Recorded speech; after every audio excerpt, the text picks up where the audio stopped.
Olá, ouvintes e leitores, sejam bem-vindos à nossa leitura bíblica comentada.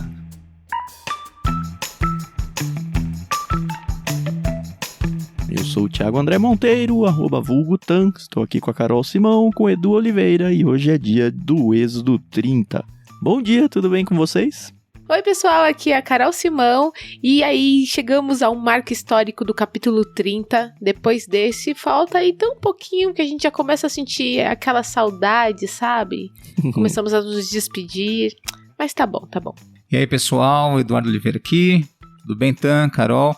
Chegamos no terceiro quarto aí, logo vamos pro match final aí da nossa Odisseia. Não pode falar Odisseia, né? O Homero vai pedir direitos autorais da nossa peregrinação Boa. No deserto com esse povo aí de Israel. A Carol tá antecipando aí, ansiosa pelo final do Êxodo, eu tô antecipando e ansiando aí pelo início das férias de julho. A gente já tá quase lá e é sempre bom lembrar vocês, ouvintes, que em julho a gente para, hein? Então ao longo do mês de julho vai ser um respiro aí pra vocês ficarem com saudade, descansarem das nossas vozes e também poder pegar algum episódio passado aí que ficou pelo caminho. Quem sabe rever ou reouvir, no caso, né? O Êxodo inteiro. Sei lá, né? Sim. Olha que interessante, eu quero ver como é que vai ser quando a gente tiver, por exemplo, os 5 primeiros livros ou o Pentateuco gravado, se as pessoas realmente vão querer começar Gênesis, Êxodo, Levítico.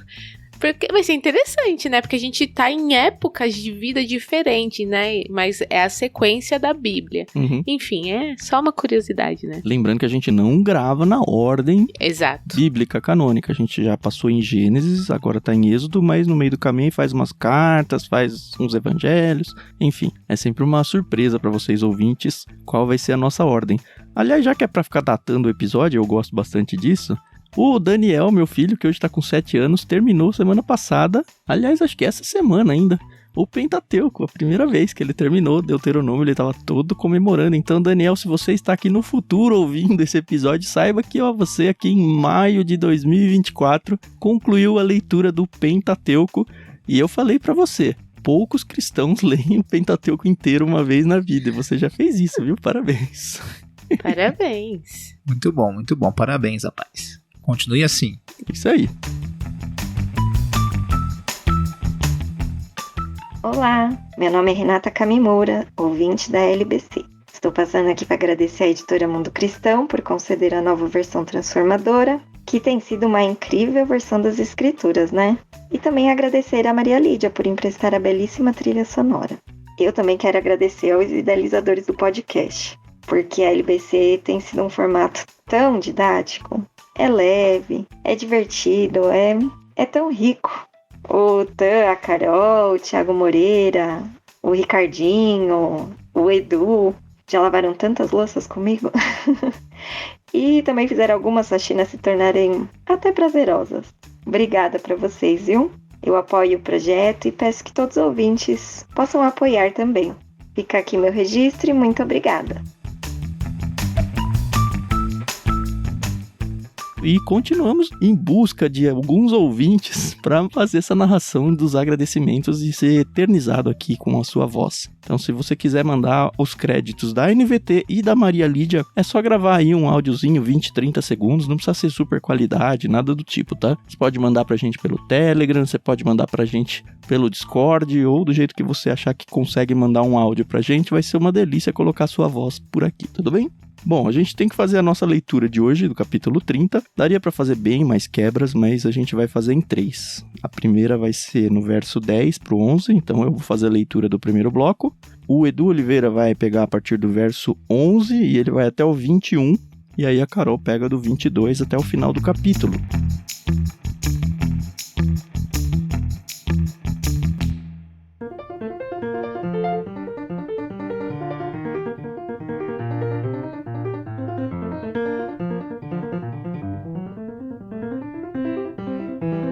E acho então que é hora de começarmos o bloco 1 de Êxodo capítulo 30. Eu vou fazer a leitura até o verso 10.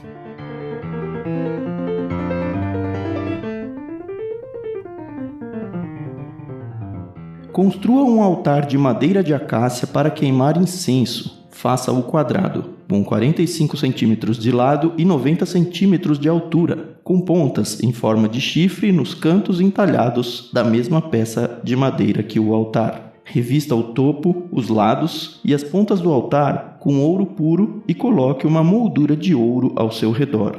Faça 2 argolas de ouro e prenda-as nos lados opostos do altar, debaixo da moldura de ouro, para sustentar as varas usadas para transportá-lo. Faça as varas de madeira de acácia e revista-as com ouro. Coloque o altar de incenso diante da cortina que protege a Arca da Aliança, em frente à tampa da arca, o lugar de expiação que cobre as tábuas da aliança. Ali eu me encontrarei com você. Todas as manhãs, quando cuidar das lâmpadas, Arão queimará incenso perfumado no altar, e todas as noites, quando acender as lâmpadas, ele queimará incenso novamente na presença do Senhor. Esse ato deverá ser repetido de geração em geração. Não ofereçam sobre o altar incenso algum que não seja sagrado, e não o usem para holocaustos, ofertas de cereal ou ofertas derramadas. Uma vez por ano, Arão fará expiação pelo altar, aplicando em suas pontas o sangue da oferta realizada para a expiação pelo pecado do povo. Essa cerimônia será realizada todos os anos, de geração em geração, pois esse é o altar santíssimo do Senhor.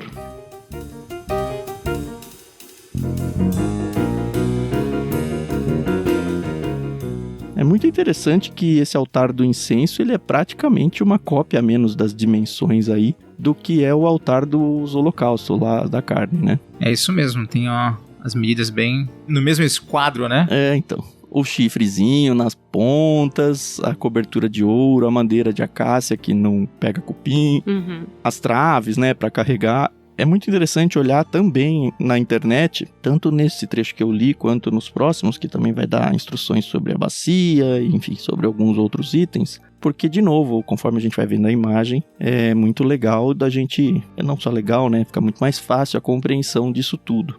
Na primeira leitura que eu tive, a impressão inicial que me deu é que esse altar de incenso ficava dentro do Santo dos Santos. É, isso aí. Mas não, né? Ele fica do lado de fora, encostadinho na cortina. E eu achei bem estranho, na verdade, ser dentro, porque lá se entrava só uma vez por ano. E aqui é um negócio que você tem que oficiar dia e noite, né? Toda manhã, toda noite, repetir todo o processo. Mas ele fica na parte interna do santo lugar, que são 2 áreas, Isso, né? Ele fica no santo, não no Santo dos Santos. Isso, tem o santo lugar e o santo dos santos. No santo lugar fica essa mesa, um altar de incenso, fica a mesa dos pães. Sim, a mesa dos pães também é uma cópia dela, em forma assim. Isso. O candelabro. E o candelabro. Tem 3 itens aí que marcam o local, né? E é bem interessante perceber esse ambiente aqui, né?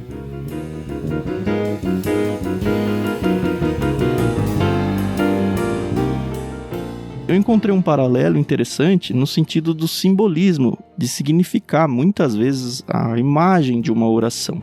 A gente vê isso, por exemplo, em Salmo 141:2, quando Davi ora dizendo: seja a minha oração como um incenso diante de ti. A gente vai lá para Apocalipse de João e a gente tem aquele trecho lá que fala das taças de ouro cheias de incenso, que são as orações dos santos, ele diz. Então, em Apocalipse 5:8 isso. E eu achei bem interessante, porque, enfim, é a própria Bíblia tentando explicar o que provavelmente era a simbologia desse incenso na entrada dos santos ali, pela manhã e pela noite, continuamente, significando isso, né? A preocupação do sacerdote, o sumo sacerdote ali, orando pelo povo, e acho que faz bastante sentido essa fumaça subindo aos céus e tudo mais. Visualmente eu acho bem interessante.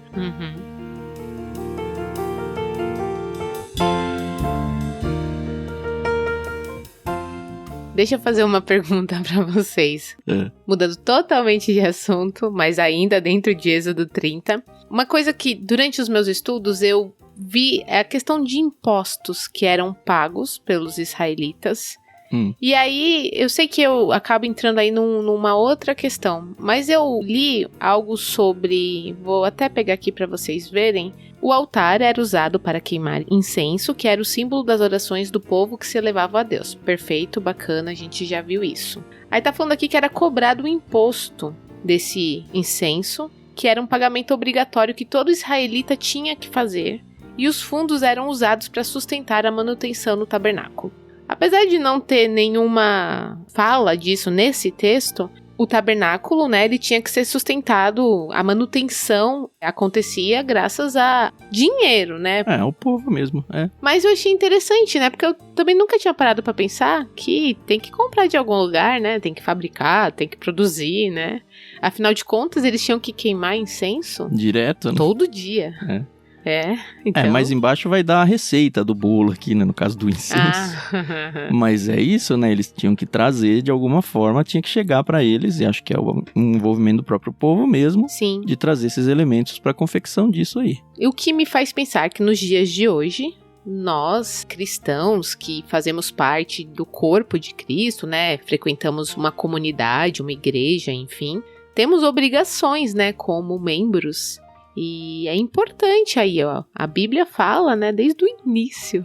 A manutenção das igrejas locais, pelo menos no que a gente vive aí, o contexto que a gente vive, eu acho que é por aí mesmo. É responsabilidade de cada comunidade sustentar o seu próprio ministério. Exatamente. É só um paralelo, tá, pessoal? Não tô falando aqui nada, tá bom? Não vou entrar em polêmica alguma.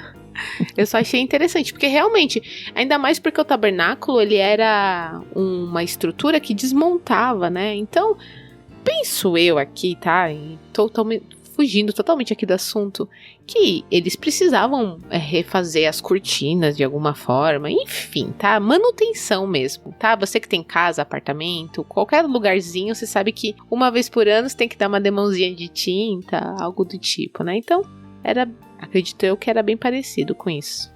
Um tipo de, entre aspas, aí, manutenção que era feita aqui tá no verso 10 mesmo, né? Uma vez por ano, Arão fará expiação pelo altar, aplicando em suas pontas o sangue da oferta realizada para expiação pelo pecado do povo. Então, dentro desse local e a própria peça em si, ela também sofria um tipo de manutenção espiritual, vamos dizer assim. Sim. O que acontece? O paralelo que a Carol colocou aqui na nossa conversa, ele é bom, porque de fato o levita, né, as famílias ali de Arão, eles tinham um trabalho bem específico dentro do trabalho do santuário aqui, né, em especial. E não era só o trabalho com o holocausto, né? Tinha várias famílias, inclusive dentro desse trabalho tinha aqueles que estavam ministrando no sacerdócio, tinha, até se vai ver na Bíblia depois no futuro, né? Eles tinham até escalas, né? Os turnos, já, né? As famílias cresceram, tinham os turnos e tudo mais para fazer isso, mas eram várias ações feitas. Lembra que a gente até comentou no nosso último encontro aqui a questão do todo aquele investimento, todo aquele ambiente, mas era um ambiente pro outro lado, né? Que se ficava vendo, era sangue aqui, sangue ali, derramava aqui, as vistas de animais tiravam para fora, então todo esse trabalho era feito pelos levitas. Então tinha levita que trazia madeira para que fosse usado ali pro fogo, né, e tudo mais, tinha aqueles que montavam, desmontavam, aqueles que estavam ministrando, então tinha todo um trabalho, toda uma estrutura que exigia esforço e gasto. Sim. Do que eles viviam. Isso tem que ficar bem claro, né? Essa é uma lição boa para os nossos dias. Então, os levitas, eles viviam disso, porque lembra, até na divisão que a gente vai ver no futuro, né? Não isso, mas a divisão da terra pro povo, eles não estão na lista, né? Por quê? Eles não têm terra. Eles não têm terra. A herança deles era o Senhor. E aí, como eles viviam? Eles não podiam ter terra para plantar, não tinham terra para viver, ter suas próprias casas. Como que eles viviam? O restante das tribos tinha a obrigação, e eu sei que o contexto do Novo Testamento é diferente do Antigo, porque no Antigo Testamento a gente tem que lembrar o conceito de nação, de uma nação teocrática.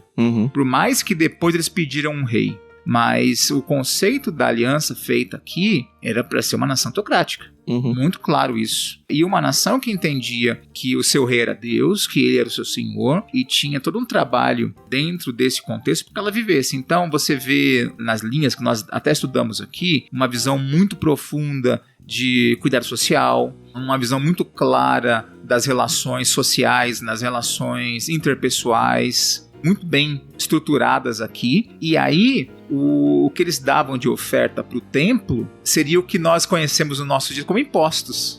Nós somos impostos. Né? E vai muito além do 10%, né? Pensando na nação, né? E isso, pensando na nação. Inclusive, o termo dízimo vem de lá. E, na verdade, era muito além de 10%, tá? Porque tem o dízimo, tinha o dízimo dos dízimos, o dízimo das primícias, tinham umas relações diferentes aí. Né? Para quê? Para que houvesse mantimento no templo para a vida dos levitas, que estavam trabalhando, e inclusive para que houvesse mantimento no templo para o cuidado social, daqueles que da viúva, do órfão, do estrangeiro. Mas essas responsabilidades continuam nas nossas igrejas locais. Sim. De sustento dos pastores, se é uma igreja maior, até quase de um escritório ali que cuida de tudo da igreja. E também da parte social, porque é um dos papéis importantes e fundamentais da igreja, o cuidado com as famílias da comunidade que são mais carentes, o socorro de alguém no momento de necessidade, essa parte social também. Sim. Então, assim, a menos dessa parte de, tudo bem, a nossa igreja local não é o nosso sistema de governo, não é imposto mais. Agora, a nossa responsabilidade de cuidar financeiramente é a mesma. É a mesma. Talvez você não vá dar todo o valor que você dava no contexto de Israel, mas acho que o princípio continua. Isso, aí que é a grande questão. O que rege a igreja hoje é o princípio. E o princípio do cuidado. E eu digo que nós temos uma responsabilidade ainda maior. Porque quando você olhava no contexto judaico e da lei, o cara podia muito bem falar assim, tem que fazer, né, minha obrigação, tem que pagar meu imposto, né? Como acontece hoje aqui, que a gente fica mordido, e às vezes você se dói, né? Tem que pagar meu imposto. O país que não... e se reclama, né? E faz aquele desgosto, né? No contexto de igreja, não deve ser essa a visão. No contexto de igreja, o modelo que o apóstolo Paulo trata muito bem é o da alegria. Não obrigação, não porque que vão dizer se eu não fizer? Não, o contexto é alegria, de eu poder fazer parte, é o cuidado, é o senso de pertencimento, dizer o quanto eu posso servir. E aí vem aquilo que nós falamos inclusive no último encontro, quando eu comentei sobre Davi, quando teve aquela ideia maluca de fazer o censo do povo, né? E aí, às vezes a gente lê um texto desse e fala assim, mas que esquisito, ele foi fazer um censo e Deus não gostou, foi dar uma bronca nele. É porque Davi tá falando assim, deixa eu fazer um censo do meu povo. Aí Deus, opa, seu povo? Do orgulho aqui. Desde quando seu povo? E aí ele vai lá fazer o sacrifício, lembra? E ainda Davi tem que tomar uma decisão pesada, porque Deus ainda dá 3 opções pra ele, né? Escolha o seu castigo. E nas 3 opções, é uma lição pra gente, pra aquele que lidera, pra aquele que tá diante de liderança, pesada, porque sempre haverá consequências que vai além de você. Né? Muitas vezes o que nós fazemos, a gente fala assim, mas eu tô dono do meu nariz. Mas precisamos pensar que o que nós fazemos pode repercutir e influenciar a vida de outras pessoas. Sim. Positivamente ou negativamente. E Davi entrou numa situação complicada. Ia ser perseguido a vida inteira, ou os últimos anos de vida, ou isso, e ele decidiu, não, faz a matança aí, não é comigo, né? E morreu muita gente. Ele escolheu ficar na mão de Deus, né? Porque Deus é misericordioso, ele apostou na misericórdia divina. Amém. Isso. E aí, ele tem que fazer um sacrifício. E quando ele chega lá nas terras para fazer o sacrifício, onde estava o tabernáculo, qual a conversa? O dono fala, não, Davi, pode pega o que você quiser aí para fazer o sacrifício. E daí Davi fala muito claro, não apresentarei, e esse texto é muito legal pra gente entender, não apresentarei para Deus sacrifício que não me custe nada. Olha que lição para nós hoje em dia. Nós entramos num contexto cultural que assim, o que eu posso receber? Eu vou pra igreja, o que eu vou receber hoje? O que eu vou ter de bom, de lucro? E o contexto de oração no Antigo Testamento, do começo ao fim, apresenta uma cultura diferente de adoração. Ninguém vinha de mãos vazias adorar a Deus. Ele vinha prestar culto, vinha prestar adoração, e ele trazia sempre algo. Então ele está aprendendo que eu presto adoração, sou abençoado prestando adoração e ainda abençoo outros. Então quando você tem uma mentalidade dessa, quando você começa a entender esse princípio, você fala assim, peraí, em que áreas eu posso abençoar as vidas do povo da minha igreja? Inclusive em Atos 15, quando tem o primeiro grande concílio de Jerusalém, né, a questão dos gentios e judeus, quando o Tiago apresenta ali a questão, fecha o assunto, né, de que os gentios não tinham que estar debaixo da mesma carga dos judeus, enquanto igreja, mas ele traz algumas instruções. A primeira ele fala sobre relações sexuais ilícitas, muito claro, porque o contexto gentil era muito vinculado, né, a questão da sexualidade com a adoração, com o divino. E eles falam, isso não pode acontecer, não está no nosso contexto de adoração. E ele vai para 2 pontos que é muito claro no Antigo Testamento. Ele fala, não esqueçam das viúvas e dos órfãos. Uhum. Então, como que a igreja faz isso? Quando ela entende que o membro entende que ele deve abençoar a igreja dele. Uhum. E eu sei, talvez você nos ouvindo hoje fale assim, e agora eu como pastor, né, defendendo causa própria, mas a igreja, eu não sei como que ela tá usando, eu não sei isso, você tem aquele assim, eu prefiro fazer isso, eu prefiro doar. Eu diria para você, se você está numa comunidade a qual você não confia na sua liderança, em como é administrada, e você não vê lisura nisso, a questão não é você falar, não vou ajudar dessa forma. Eu diria abertamente para você, se você não consegue ver lisura e não confia, você está na comunidade errada. Né? Ou pelo menos vá atrás das informações, né? Exatamente, porque assim, existem inúmeros grupos, inúmeras comunidades cristãs, inúmeras denominações e igrejas muito sérias e que assim, todo o seu trabalho é muito transparente. Tudo que entra, tudo que sai é altamente transparente. E engraçado que são as que mais têm dificuldades, né? Na manutenção disso tudo. Né? Então, você como cristão, procure entender como funciona a administração dos bens da sua igreja. Uhum. Eu tenho certeza que você entendendo e conhecendo isso, estando numa comunidade que é muito clara e aberta nisso, você vai poder fazer com alegria, entendendo que, olha, eu faço para o Senhor.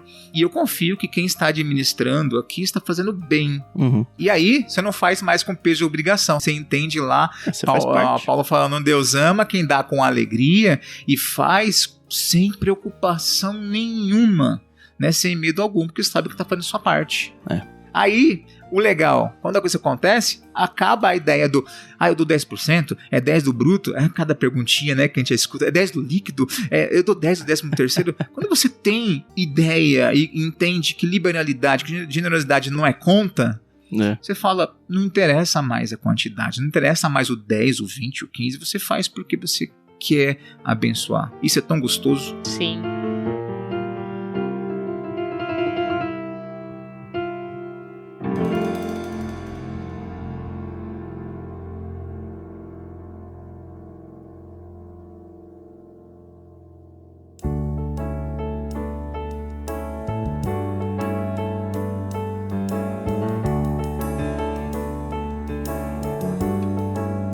Vamos virar de bloco? Tem mais alguma coisa? Bora. Creio que não. Senhor Eduardo, do 11 até o 21. Vamos lá, então.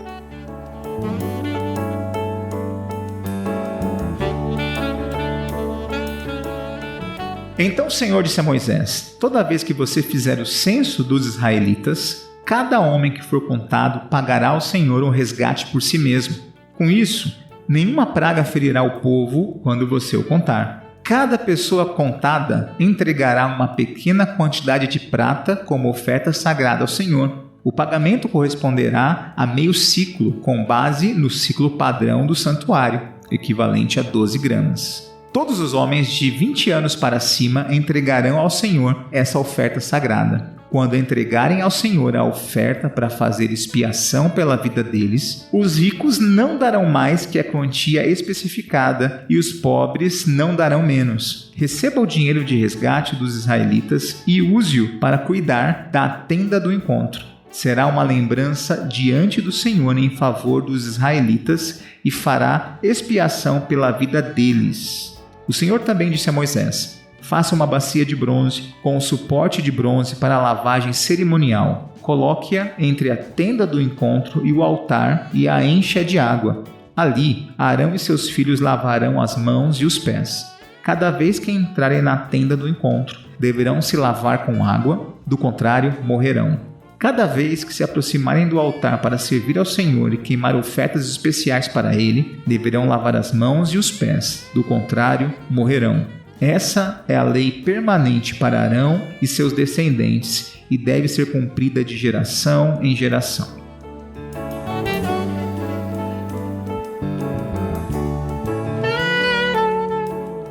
Olha aí a sua resposta, Carol. A comunidade cuidando para que tudo funcione. E é bem interessante essa equidade de valores, porque quem pode dar mais não é para dar mais. Eu achei isso muito legal. Uhum. E outra, eu fiz uma continha aqui, né? Que enfim, sou matemático.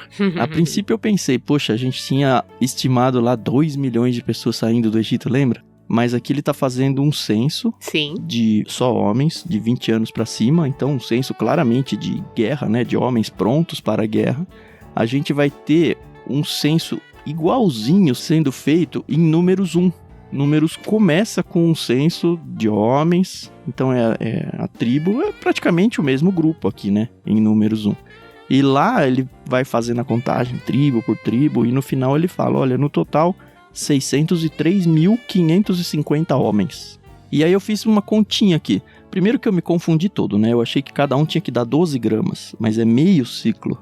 O que ele fala que é 12 gramas é um ciclo. Isso. Então cada um tinha que dar 6 gramas de prata. Que parece bem pouco, né? Agora, se eu multiplicar 6 gramas de prata por 603.550 homens, que é exatamente o número que aparece lá em Números 1, isso vai dar mais de 3.600 quilos, ou seja, mais de 3,5 toneladas de prata. É muita coisa. E isso para mim trouxe uma coisa, tentando fazer uma aplicação para os dias de hoje, né? Seja para as igrejas locais, como a gente já falou no bloco 1, ou seja para ajudas, e a gente tem obviamente o Sul aqui, por tudo que a gente passou recentemente, está passando ainda, né? Como um alvo de bênçãos financeiras nossa, a gente percebe que, olha, mesmo que você dê muito pouco, se for algo onde todo mundo se envolve, é um negócio astronomicamente grande, sabe? É uma ajuda absurda. Só que as pessoas, elas sempre têm, e isso acho que é um mal da nossa sociedade, ou do ser humano como um todo, eu sei lá, esse senso de que, eu não dou mais, a outra pessoa dá no meu lugar. Não, sabe, eu sempre me excluo do todo. E eu falo isso, infelizmente, por exemplo, para apoiadores aqui no Ictus, tá? A gente fala, não, apoie, precise, não sei o que, não importa o valor, que isso, que aquilo. Mas assim, a porcentagem de pessoas que ouvem o programa, e a gente tem esses números por causa das estatísticas do servidor, em relação à quantidade de pessoas que nos apoiam, que seja com valor mínimo, assim, sabe? É muito ridículo, é menos de 1% das pessoas, sabe? E eu imagino que muitas pessoas que nos ouvem gostam do que a gente produz e falam, não, um dia eu vou ajudar, mas cara, 12 gramas, 12 não, né? 6 gramas de prata aqui. Se todo mundo se envolvesse com 6 gramas... no contexto aqui que a gente tá vendo, ia dar mais de 3,5 toneladas de prata. Acho que é uma lição para nós, assim, eu usei a gente como um exemplo, mas em qualquer contexto de comunidades, o Eduardo tava falando agora aí, né? As igrejas menores são as que mais sofrem e tudo mais, porque as pessoas não se envolvem. E é interessante porque, novamente, aqui você está vendo, acontece no censo, né? Tem esse valor fixado no censo, por indivíduo. Nas outras atividades, você vai ver diferença entre o que tem mais dinheiro e o que tem menos. Por exemplo, na colheita, aquele que é mais rico, é muito claro que a oferta dele durante a colheita vai ser muito maior do que aquele que planta só para a família. É proporcional às suas posses, né? É proporcional. A própria oferta de José e Maria, quando Jesus nasce, é de pombinhos, porque é a oferta dos pobres e tudo mais. Dos pobres, isso. Então você vê esse cuidado. E acontece essa questão da displicência, falar, isso é coisa dos nossos dias. Não, já acontecia lá atrás. Inclusive, só para linkar, você vê as dificuldades aí hoje. Você vê muitas igrejas que seus pastores não conseguem ser pastores em tempo integral. Por quê? Porque não conseguem se manter para que se envolva plenamente na vida da igreja. Eu entendo os contextos, momentos diferentes, mas o pastor, quando ele consegue estar em tempo integral, integrado, para fazer o melhor para sua igreja, ele vai andar anos luz à frente daquele que tem que dividir seu tempo. Porque com trabalho secular, tem família, tem filhos, então você vai colocar aí e você vai perceber que o aproveitamento vai ser menor. Obviamente. Né, vai ser menor. E acontece esse problema aqui, no Antigo Testamento, tem uma lição sobre isso lá acontecendo com Neemias. Né, o povo volta do cativeiro e eles vão caçar os levitas. Cadê os levitas? Não tinha levitas. Os levitas estavam por aí, tudo porque eles foram viver suas vidas, não tinham o que fazer, foram comprar suas casas, não deveriam, né? Tinham seus campos, suas casas, e Neemias dá uma puxada de orelha, ele fala, pô, parou tudo. E não dá uma puxada de orelha nos levitas, né? Porque eles iam morrer de fome? Eles precisavam de alguém para sustentá-los. Exatamente. Ele fala, o povo agora, vocês vão voltar a fazer o que vocês tinham que fazer, que a lei determinava, para que a gente consiga fazer o censo dos levitas e trazer eles de volta. pra trabalhar. Senão, não tem como. Então, você vê Neemias dando uma puxada de orelha no povo. Vocês não estão cumprindo o papel de vocês. E, interessante, se você dá uma lidinha com mais cuidado em Neemias e Esdras, você vai perceber que ele dá uma puxada de orelha e tem uma lacuna de tempo, né? Neemias precisa voltar para prestar relatório pro rei, e ele passa alguns anos fora. Quando ele volta, tá largado o negócio. Tudo largado de novo. Não cumpriu com o que tinha que fazer, e os levitas fizeram o quê? Vão morrer de fome? Não, vou embora. E aí ele tem que fazer de novo isso aí. Nossa, eu li esses textos uns dias aí, mas me dá uma raiva de ler, mano. Porque eu fico imaginando ele, cara, indo lá. Ele fala, putz, largou tudo pra ir pra trás, pra recompor, chorou sobre a sua pátria, que isso, que aquilo. A impressão que dá é que só ele que tava se importando, sabe? Às vezes eu me sinto assim, sabia? Em vários contextos. Parece que só eu que tô atrás das coisas, as pessoas não estão junto na mesma página. É triste isso, cara. E vocês, a Carol, acho que vivencia isso muito vendo o pai dela como pastor, é filha de pastor, né? O Edu vivendo a vida de pastor. E a gente tá falando só de finanças aqui, tá falando de envolvimento espiritual mesmo das pessoas, sabe? O quanto que o Edu se desdobra. Eu tava editando um podcast recente que ele fala o quanto tempo que ele gasta se esforçando, estudando, preparando pra pessoa ficar saindo do culto, tomar água, sabe? Putz, ou você fala e você vê a pessoa patinando numa coisa que já falou tantas vezes e fala, cara, eu me esforço tanto pela coisa aqui, pela causa, e as pessoas, sei lá, estão assoviando. Eu não sei nem o que dizer, é isso, é complicadíssimo. Essa é a vida, né? É complicado. É complicado, né, velho? Aquela frase brasileira, né? É complicado. Eu creio que, assim, a igreja, de modo geral, e não só do nosso tempo, né? É histórico isso. Ela falha drasticamente em não entender a sua caminhada com Deus com visão de reino.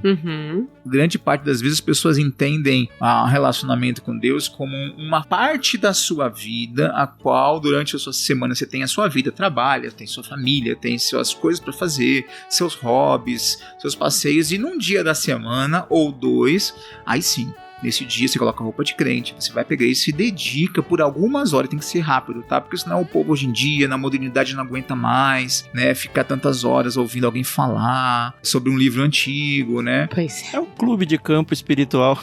E aí você sai de lá, uau, né? E tem seu momento, né, de espiritualidade. E se você olhar claramente as páginas da Palavra de Deus, da Bíblia, do Novo Testamento, você vai ver que o relacionamento, quando a chamada de Jesus para andar com ele é uma mudança total. E às vezes nós pensamos que Jesus chamou os apóstolos, chamou os discípulos ali, e eles entenderam que não sou mais pescador, agora vou ser pescador de homens, e agora a minha vida é essa. E para eles, só para aqueles 12, há uma mudança de trajetória bem específica, direta, que eles não vão fazer mais outra coisa, né? Agora a vida deles está em prol daquilo. Gente, não é isso. A chamada do evangelho, a chamada do reino é para todo crente. Eu não estou dizendo que você tem que abandonar seu emprego, seu trabalho e virar missionário, virar pastor. Não estou dizendo isso. Mas é entender que o mandato cultural, né? Lá, ide, portanto, fazer discípulo, é um gerúndio ali, né? Enquanto você está indo, faça discípulo, é a ordem. Então, por exemplo, quando a gente entende claramente isso, você para de fazer a continha. Eu vivo, busco meus alvos, meus projetos, fazer minha faculdade, não quero que você não pare de fazer, tá? Meu trabalho, e nos dias específicos eu vou lá e presto minha adoração. É o contrário. Você entende que andar com Jesus agora é o caminho. No trabalho, na faculdade, tudo igual. E aí seu trabalho, na faculdade, até no seu hobby, são meios pela qual você usa para viver o caminho. Tudo muda quando você tem essa concepção, esse entendimento. Porque aí você vai pensar 2 vezes no tipo de trabalho que você quer ter. Você vai avaliar, esse meu trabalho, essa é a minha escolha de profissão, essa é a minha decisão, aonde eu vou trabalhar, vai potencializar, vai me ajudar, vai me fazer apontar mais a pessoa de Jesus para quem está ao meu redor? Se não, você já tem que virar as costas. A minha escolha de casamento, você que é solteira que está procurando alguém para casar, essa pessoa que eu quero escolher para viver o resto da minha vida ao lado, ela vai me aproximar mais de Deus ou ela vai sabotar os planos de eu viver uma vida que glorifique a Deus? Essa pergunta tem que ser feita. E eu sei que às vezes o solteiro fala assim, ai pastor, mas é só ele que tem, ou só ela que tem, mas ela é tão bonitinha, ele é tão bonitinho, ele é tão legal, ele é legal agora. Se é alguém que tá te afastando de Deus, se prepara, que você lá na frente vai dizer, mas pastor, você tava certo. E já foi, né? Então é importante ter isso em mente. Entender quando Jesus fala, né? Alguns chegavam para Jesus, né? E falavam assim, olha, eu vou te seguir. Jesus fala, olha, tem certeza? Porque assim, eu não tenho nem de colocar a cabeça. Mas é um chamado para caminhar. Daí um fala assim, Jesus, deixa eu primeiro enterrar meu pai. Né? Ele não está dizendo que o pai tinha morrido naquele instante e ele ia enterrar. Não, ele está dizendo assim, deixa eu resolver as minhas coisas, as minhas prioridades. Depois que tiver tudo formadinho, tudo arrumadinho, daí eu te sigo. E a gente faz isso o tempo todo. É aquele idoso que você evangeliza, né? Ele fala, não, quando eu tiver pra morrer, eu entrego a minha vida. Vai dar tempo. Deixa eu fazer minha faculdade, deixa eu estruturar minha vida, deixa eu casar, daí eu sigo Jesus. Não existe isso. Eu seguir Jesus é pro aqui e agora. Exato. Não há outra possibilidade. É a prioridade. Daí quando a igreja, quando o cristão entende que é essa pegada, tudo muda. Porque daí a visão dele, enquanto comunidade, enquanto servir na comunidade, enquanto a profissão, enquanto a relacionamento, até onde ele vai viver, morar, em que cidade vai morar, vai mudar. É pautado naquilo que Deus espera da sua vida, né? Falta isso para nós cristãos, né? Esse claro entendimento. Mas ainda bem que a gente tá falando isso pros ouvintes e agora que eles ouviram, eles vão mudar, né, Edu? Amém.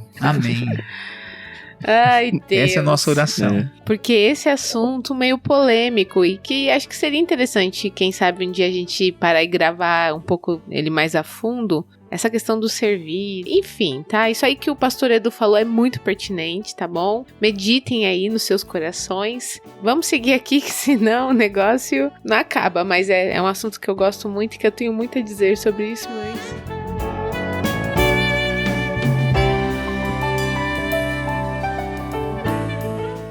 Nesse bloco ainda a gente falou sobre mais um item, né? A bacia de bronze. E não está nesse texto dizendo a origem desse bronze aqui, mas vai estar no capítulo 38, que a gente vai chegar no segundo semestre desse ano. E em 38:8 ele está falando sobre essa mesma bacia e diz lá, olha...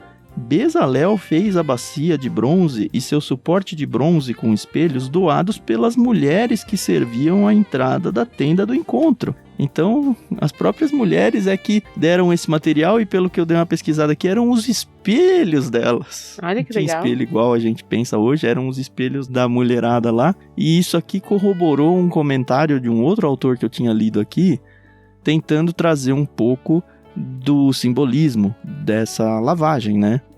Era uma purificação, né? Para usar o termo correto, é uma purificação cerimonial. O autor diz aqui que no Antigo Testamento havia 3 maneiras de realizar a purificação cerimonial: pela água, pelo fogo e pelo sangue. A gente já viu vários exemplos de sangue nos últimos capítulos todos aí. E aqui a gente vê pela água, o próprio lavar de pés ali de Jesus no momento da Páscoa. A gente também já falou alguns episódios, é muito parecido com isso. E aí o autor ele faz toda uma aplicação espiritual nessa questão da limpeza, se limpando com os pecados, dizendo que o sangue de Jesus é o que nos purifica do pecado, mas que a partir dali, quando a gente desobedece a Deus, o nosso coração e a nossa mente é manchado pelo pecado e o, entre aspas, aqui o lavar de águas mediante a palavra. E ele faz uma ponte para Efésios 5:26, que eu até vou ler daqui a pouquinho para vocês. Ele diz que esse lavar de águas mediante a palavra nos restaurará. E eu achei interessante esse mediante a palavra pela origem dos espelhos ali, porque a palavra revela para nós quem nós somos de verdade, né? E faz com que a gente consiga enxergar o nosso próprio pecado e acaba nos motivando à restauração aí através de uma purificação. A dívida que eu tenho aí com vocês é ler Efésios, né? Eu vou ler no capítulo 5 de 25 até 27. Talvez vocês conheçam esse texto aqui, olha só. Maridos, ame cada um a sua esposa como Cristo amou a igreja. Ele entregou a vida por ela a fim de torná-la santa, olha só, purificando-a ao lavá-la com água por meio da palavra. Assim o fez para apresentá-la a si mesmo como igreja gloriosa, sem mancha, ruga ou qualquer outro defeito, mas santa e sem culpa. E se a gente vai lá para o Novo Testamento, esse negócio lavá-la com água, que estranho isso, nossa, tá fora do contexto aqui. E a gente percebe que não, nunca esteve fora do contexto. Era algo que para eles significava muita coisa. Sim. A gente que só tava lendo sem contexto mesmo.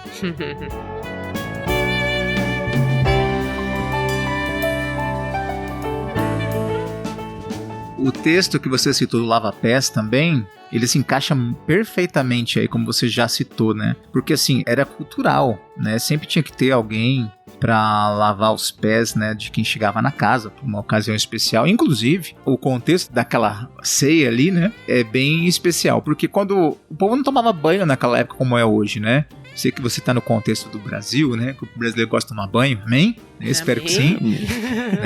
Toma banho uma vez, 2, 3 vezes por dia, né? O brasileiro gosta desse negócio. Mas a gente precisa ter em mente que o povo naquele período, primeiro século, né? Não tomava banho todo dia, não tinha chuveiro em casa, né? Não tinha uma hidra, né? Chuveirinho dentro de casa. Eles não tinham nem casa, né? O banho era nos banheiros públicos. Então, quando Jesus convida eles para aquela ceia, uma ocasião especial, era uma ocasião para isso. Sim. O que eles faziam? Antes daquele encontro, cada um pegava lá, se arrumava, ia pro banho público, tomava aquele banhão e ia pro encontro. Só que eles chegavam na casa, chegavam no local, de praxe, né? O anfitrião colocava o quê? Na porta, um servo que tinha uma bacia e ele usava a toalha para secar quem entrava. Então, chegaram lá, não tinha ninguém.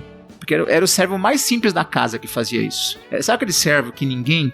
não serve para fazer comida, não serve porque o cara é lerdo? Põe na porta. Não tem o que fazer, vai lá.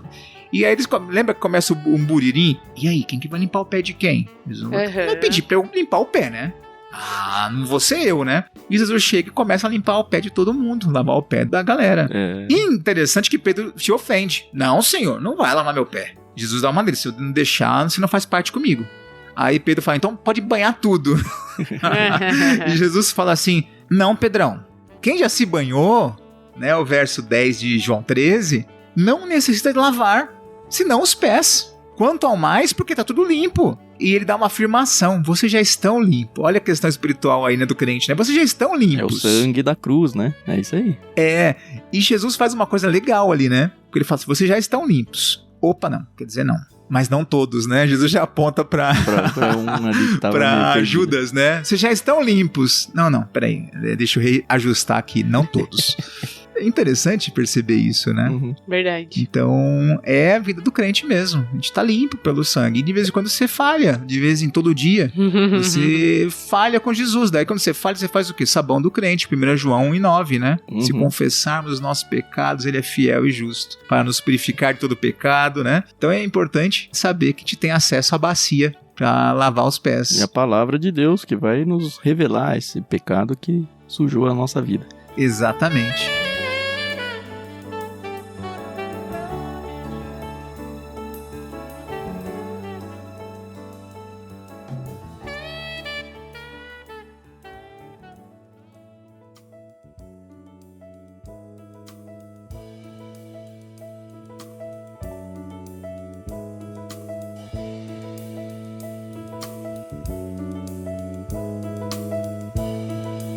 Vamos lá, Carol, bloco 3? Opa, último bloco.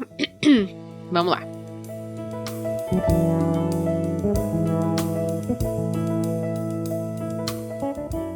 O Senhor disse ainda a Moisés: junte as seguintes especiarias da melhor qualidade: 6 quilos de mirra líquida, 3 quilos de canela perfumada, 3 quilos de cálamo perfumado e 6 quilos de cássia, medidos de acordo com o ciclo do santuário. Junte também 4 litros de azeite. Usando as técnicas de um perfumista habilidoso, misture esses ingredientes para fazer o óleo sagrado para a unção. Use esse óleo sagrado para ungir a tenda do encontro, a arca da aliança, a mesa e todos os seus utensílios, o candelabro e todos os seus acessórios, o altar de incenso, o altar do holocausto e todos os seus utensílios, e a bacia com o seu suporte. Consagre-os para que sejam absolutamente santos. Depois disso, tudo que tiver contato com eles também se tornará santo. Unja também Arão e seus filhos e consagre-os para que me sirvam como sacerdotes. E diga ao povo de Israel: este óleo sagrado é reservado para mim de geração em geração. Jamais usem o óleo para ungir qualquer outra pessoa e nunca preparem uma mistura igual a essa para si mesmos. Ele é sagrado e deve ser tratado como tal. Quem preparar uma mistura igual a essa ou ungir com ela alguém que não seja sacerdote será eliminado do meio do povo. Em seguida, o Senhor disse a Moisés: junte especiarias perfumadas, gotas de resina, conchas de moluscos e gálbano. Misture-as com incenso puro. tudo em quantidades iguais. Usando as técnicas de um perfumista, misture as especiarias e acrescente um pouco de sal, a fim de produzir um incenso puro e santo. Moa uma parte da mistura até formar um pó bem fino e coloque-o diante da Arca da Aliança, na tenda do encontro, onde me encontrarei com você. Considerem o incenso algo santíssimo. Jamais usem essa fórmula para preparar incenso para si mesmos. Ele é reservado para o Senhor e deve ser considerado santo. Quem fizer incenso igual a esse para uso pessoal será eliminado do meio do povo.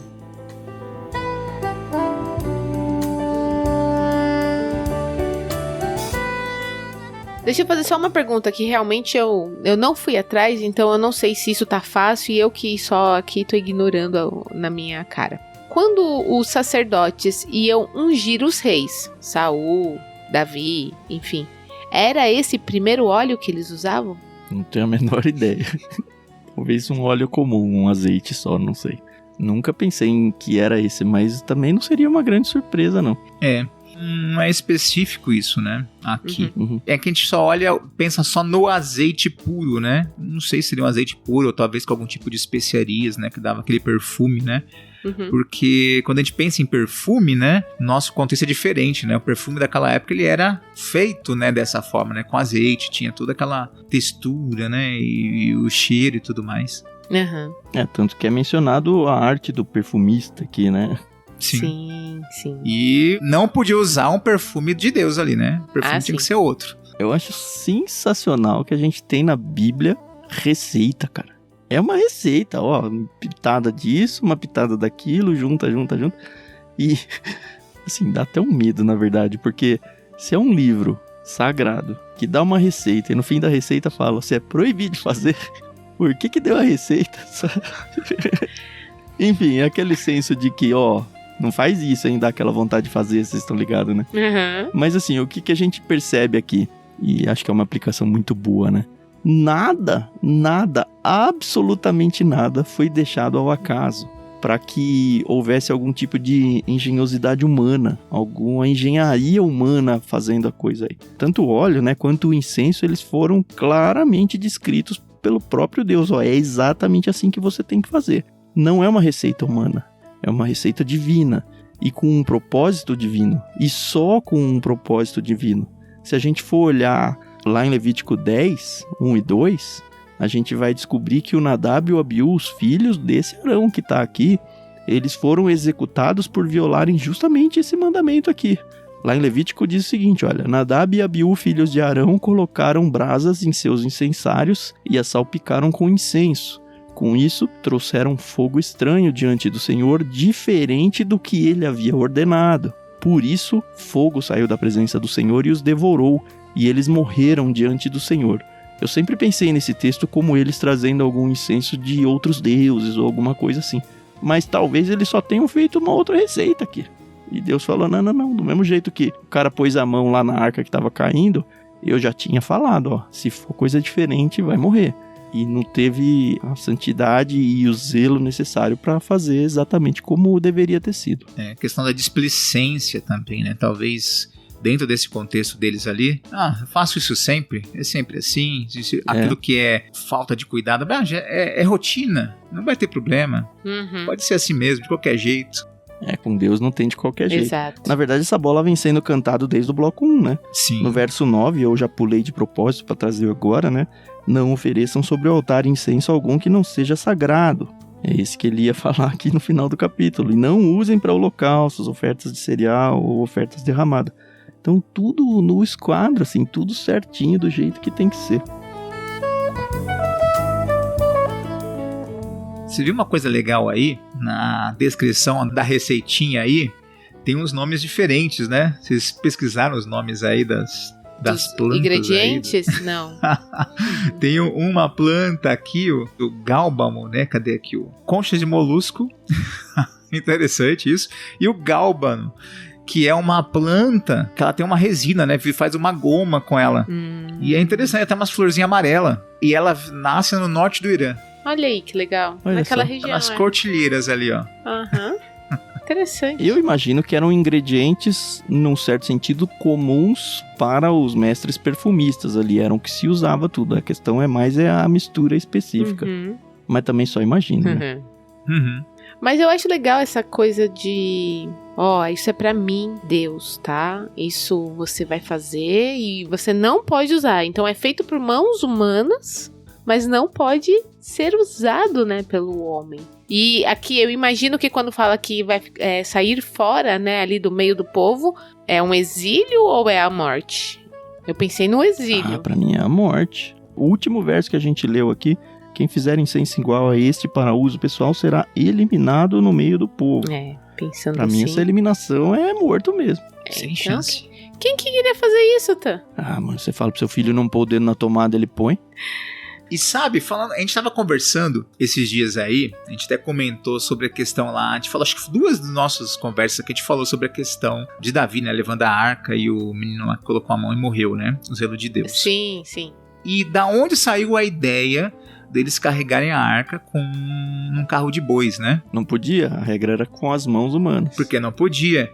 Mas é muito louco isso. Sabe por quê? Olha como que é a questão dos precedentes. Lá no livro de Juízes, quando os filisteus levaram a arca naquela batalha que morre Eli, morre os filisteus tomam a arca e levam lá, colocam no templo de Dagon, e aí eles começam a ficar doentes, o negócio acontece lá, né, e tudo mais.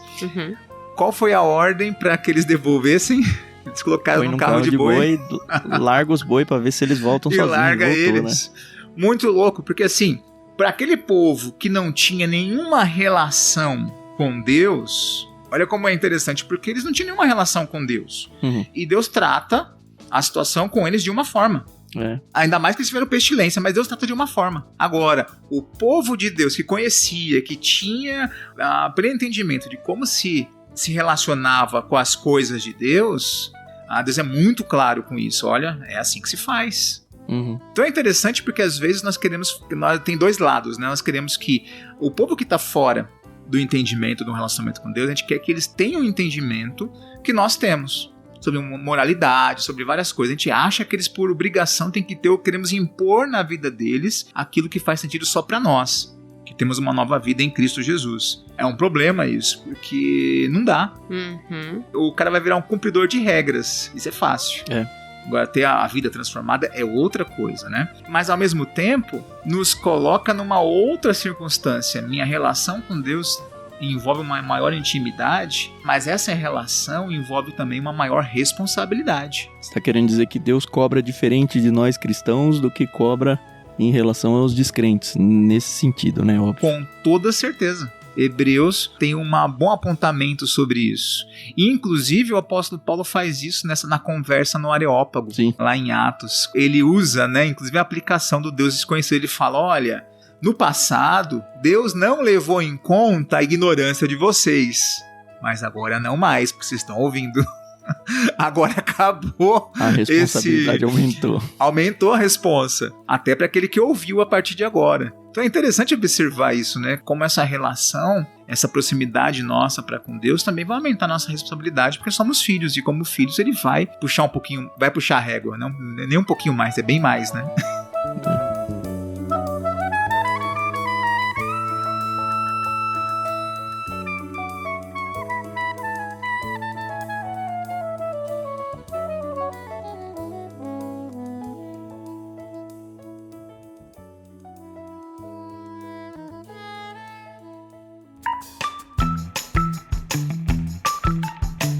Acho que é isso, né? Acho que sim. Opa. Semana que vem é o nosso último episódio antes das nossas férias, merecidas férias. A gente vai falar sobre os artesãos, é um texto que eu gosto bastante, onde Deus vai colocar o espírito neles e tudo. A gente acho que já até cantou a bola em alguns episódios passados aí.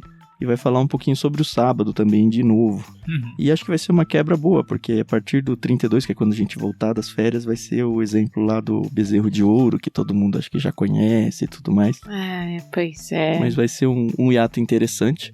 Mas semana que vem a gente ainda tá por aqui, tá? Não se esqueça de orar por nós, por favor. Até pedindo para que a gente possa aproveitar as nossas férias, né? Porque não, né, Carol? Opa! Claro. Dar uma descansada e voltar com um espírito e ânimo renovado pra gente continuar no nosso projeto. Carol, você quer falar dos nossos números que eu fiz conta essa semana? Acho que seria interessante. Olha que legal. Trabalhar com o Tan nos faz pensar coisas que realmente eu nunca pensaria. E como ele é matemático, ele gosta de fazer umas contas, entende? E olha que legal. Essa semana a gente tem um grupo no Telegram onde a gente se combina, enfim. E ele fez uma conta bem precisa. Nós gravamos durante o ano por 40 semanas. Eu sei que o ano tem mais que 40, mas nós gravamos 40 semanas por ano. Dividindo a quantidade de episódios que faltam por 40, temos mais 29 anos e meio de gravação. Isso quer dizer que o Tan, ele vai ter aproximadamente, ou precisamente, ou muito perto de 75 anos quando terminar de gravar. Será que eu chego lá, mano? E eu terei 64. Já vi que a minha aposentadoria tá bem longe, viu, cara? E olha que interessante, você, ouvinte do LBC, fiel, aquele que nos acompanha, nós gravamos 10,9% da Bíblia. Aliás, como tu mesmo falou, gravamos não, lançamos. Porque a gente já gravou mais de 11. Isso, com tudo que temos gravado, assim, passamos de 11%. Mas mesmo assim, é coisa, viu? É tempo. É show. E eu tô, assim, eu continuo falando pra vocês, eu estou animadíssima com esse projeto. Como o Tan, ele datou esse programa lá no início, falando do Daniel, eu vou datar esse programa falando o seguinte: no último sábado, dia 25 de maio, tá? Então não sei em que momento você está ouvindo esse programa, mas dia 25 de maio de 2024, eu fui ao encontro de mulheres e lá uma ouvinte me abordou, a Eide. E ela veio e falou, você é a Carol Simão do LBC? E na hora eu tomei um susto, porque eu não estou nem um pouco acostumada, e acho que eu nunca vou me acostumar com isso. E ela falou, eu te ouço, e que bacana! E ela também é uma das nossas mantenedoras, então, Eide, tá aqui nosso agradecimento, muito obrigada. Como eu te falei pessoalmente, continua orando por nós, porque esse é um projeto muito significativo, não só para as nossas vidas, mas a gente acredita que para a obra. Amém. Então, muito obrigada. E mais uma moça me abordou lá também. Essa já é uma conhecida minha, Simônica. Ela, na verdade, começou em Gênesis. Ela tá lá em Gênesis. Não sei em que momento ela vai ouvir esse episódio, mas também fica aqui o nosso agradecimento. E se você, ouvinte, quer falar com a gente, é só entrar no Discord, tá? A gente tem ali bate-papos. O pessoal que tá aqui nos ouvindo, figurinha marcada lá. A gente costuma conversar, talvez não ali simultaneamente, mas fica ali as mensagens, a gente vai se respondendo. De vez em quando a gente tenta se encontrar pessoalmente. Ore por nós, tá bom? Ora por esse projeto. 11%, tá, pessoal? Faltam aí 88%, tô falando certo? 88%? 89%. Isso, tá aí, tá nesses quebrados. É muito tempo, é muita dedicação, nem sempre a gente consegue fazer na velocidade que gostaríamos, mas estamos aí firmes. Eu sou muito grata pela vida do Thiago, pela vida do Edu e por tantos outros que já passaram aqui que ainda passarão, né? Porque... ainda vão passarão, né? Exato, é muito tempo. Então, esse aqui é um grande diário. Eu falei pra você que era um projeto de uma vida, Carol. Falou e eu sabe quando... Não sei se você já passou por isso, mas você já pensou na sua aposentadoria? O Tan falou dessa questão. Mas você já parou pra pensar na sua aposentadoria? Porque eu nunca parei pra pensar. Porque, assim... tô trabalhando, entendeu? Vamos ver como é que vai aí a vida. É uma caixinha de surpresa. Eu só espero chegar até o final mentalmente bom, assim. Amém. Eu falo isso porque meu avô paterno, ele teve demência no fim da vida. Meu pai também tá numa situação bem complicada. E meu pai não tem 75 anos ainda. Então, ó, motivo de oração pra vocês aí. Mantenham, por favor, a mente do Tan sã. Pelo menos até chegar no final aí. Senão, quando chegar em Apocalipse, eu vou falar muita groselha. Ou vou falar lé com cré nenhum, né?